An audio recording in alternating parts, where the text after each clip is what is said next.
எனக்கு 32 பல்லுமே இருந்துச்சு, எல்லா பல்லுமே நல்லபடியாக முளைச்சிருச்சு.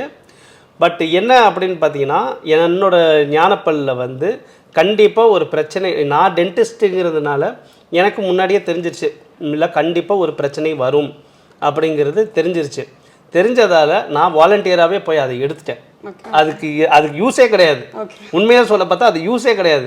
அது கடிக்கிறதுக்கு யூஸ் ஆகாது, சாப்பிட்றதுக்கு யூஸ் ஆகாது. பல்லை எடுக்கும் பொழுது இருக்கிற வலியை பொறுத்துக்க முடியாததுனாலே நிறைய பேர் அந்த பல்லை எடுக்க என்னன்னு பார்த்தீங்கன்னா, இப்போ வந்து நிறைய டெக்னாலஜி வந்துருச்சு. நான் ஆரம்பத்திலே சொன்ன மாதிரி அந்த அனஸ்தீசியாவோட எஃபெக்ட்டு, அனஸ்தீசியாவோட வீரியம் வந்து ரொம்ப நல்லா இருக்குது.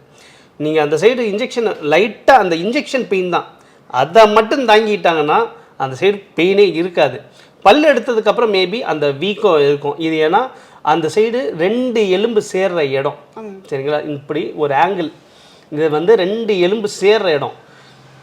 அதில் வந்து நம்ம பல்ல உடச்சி எடுக்கும் போது அந்த சைடு அந்த போன் லைட்டாக கிராக் ஆகிருக்கும். இது 90% கிராக் ஆகும். அந்த போன் கிராக் ஆகிறதுனால தான் அந்த வீக்கம்லாம் வருது. இப்போது ஃப்ராக்சர் ஆயிடுச்சுன்னா டெப்புனா அந்த இடத்த எப்படி பயங்கரமாக வீங்குது, கை உடஞ்சினாலோ இல்லை கால் உடஞ்சினாலும் பயங்கரமாக வீங்கிரும். அது வந்து நேச்சுரல் இன்ஃப்ளமேஷன். அதே மாதிரி தான் வீங்கும். பட் அவங்க வந்து ஒரு ஐஸ் வத்தனம் கொடுத்தா 1-2 நாளில் அது செட் ஆயிடும்.